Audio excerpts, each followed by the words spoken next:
chapter that we'll be doing today is I Vow to Thee My Country. Okay, chapter 10 in your book Longman Impressions. So before we proceed towards the poem, let us know about the poet Sir Cecil Arthur Spring Rice. So he was born in the year 1859, he died in 1990 and educated Eton School. He was educated in Eton School and he proceeded his studies from Balliol College, Oxford. After university, he joined the diplomatic corps and he wrote the text of hymn Vow to Thee My Country after being fired by the British government in one line telegram. Okay. Now let us see the poem. What vow to thee make to your country. I vow to thee my country means you are pledged, you are taking a strong promise towards one's country. So this is actually a patriotic poem. Okay, where the poet is very much gives a strong protest, gives a strong pledge towards his country that he will always be protecting his motherland. So this is all about the poem. So I vow to thee my country and earthly beauty things above, enter and whole and perfect the service of my love. So here the poet in the first line is telling that I promise, I pledge to devote you whatever I have wholeheartedly, and my love for you is above earthly things, earthly beauty. Okay. The love that asks no question, the love that stands the test, that lays upon the altar the dearest and the best. And now after that the poet is saying everything is for the service of for the country. My love, my respect, everything belongs to my country. Okay, that lays upon the altar the greatest and the best. This means that what is very much precious to me, everything belongs to my country. I can offer every belonging. Okay, altar means belonging, the belonging that is very much close to you. So every belonging of mine is very dear to you, which I can offer happily.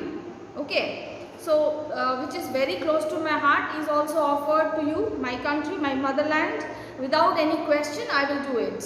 Okay, and that is very clear. That is very clear that I will not be I will not be expecting any return from you. Okay, that is my love towards you. The love that never falters, the love that pays the price, the love that makes undaunted the final sacrifice. So now, next line, here it means that whatever I am doing, okay, whatever I am doing, I am just stiff to, I am stuck to, I am always fixed to save, to work for the service, to work for the welfare of my country. Okay, and definitely that love will always pay the price. Means when the time is there, when the time comes where I have to give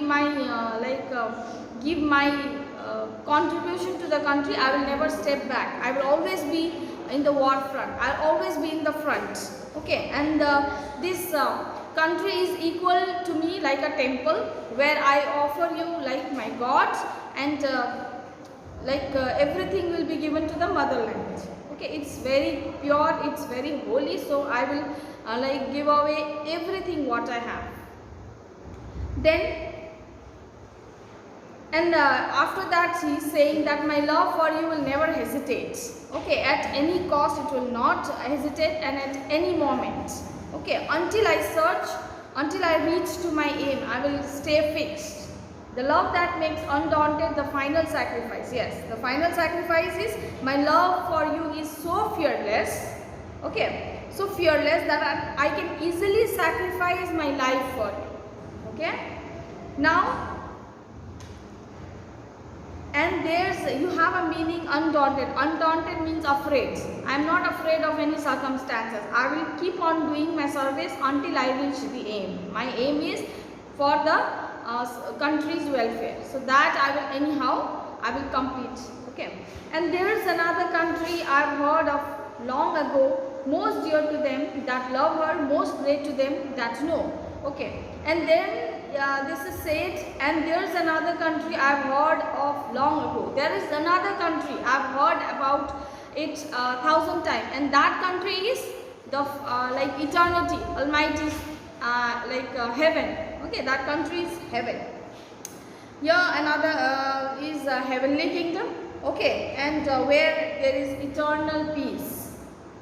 That most dear to them, that love her most great to them, that know, and that is very much dearer to everyone because it has a lot of peace. Okay, we may not count her armies, we may not see her king, her fortress is a faithful heart, her pride is suffering. Now those people who love their motherland, okay, is equal to what they feel for their eternal lands of heaven. No? Now their heart and soul is also directly connected with these two countries, okay, which is connected. That means the one who loves the eternal peace will definitely love the country, and they will consider heaven on earth. Heaven on earth means the country where you stay. So that country where you stay is also equally loved, equally respected, equally devoted, like what we pray to heaven. Okay, because there is God. Similarly, everything, the creation is also made by God. This earth where we dwell is also the creation of God, right? So that's why this is connected. Okay, we have to always respect the things given by God. We should never hamper it. Similarly, just like how you are you love eternal peace, you love heavenly kingdom, similarly you also need to love the country. That is the message that the poet is trying to say through this poem. Okay, now further let us see. Here her refers to motherland, whose land is secure land. Okay, to many if cared and loved faithfully with all, yes, full loyalty. When you are very much loyal to the country, then only it will be remaining safe and secure. Otherwise, we ourselves can destroy our country. No, so that's very important. See, her fortress is a faithful heart, her pride is suffering, and motherland, she never expects anything back from us. She always is neutral to everyone. The one who hampers as well as the one who loves her. Okay, she is a mother after all. She cares everybody equally, and motherland, sometimes she is awarded, sometimes you see she is awarded with pain, agony, agitation. Okay, in the form of war, this fight. That means that shows that you are showing your hatred towards the country, right? So that is not a love for our motherland. Still, but we see that she is still loving her people. She is not showing any revenge kind of nature. She is very much, the land is now slowly flourishing, what we see. Her soul by soul, and silently her shining bounds increase, and her ways are ways of gentleness, and all her paths are peace. So what happened? The mentality of people, okay, living may be different, okay, but motherland remains gentle and peaceful to everyone. She's slowly she is flourishing. How she is flourishing is the population of the country increases. Okay, there she flourishes, but how she flourishes in a good way, if everybody stays together, if everybody stays united and loving each other, the country will also stay in peace, and the motherland is also very secure. Okay, so this is the love that we should bestow upon our country, because the country also gives us. No, so that is in this poem, I vow to thee my country. So I hope this is clear. By Sir Cecil Arthur Spring Rice. If you have any doubts, children, please do ask me. Okay, thank you, children.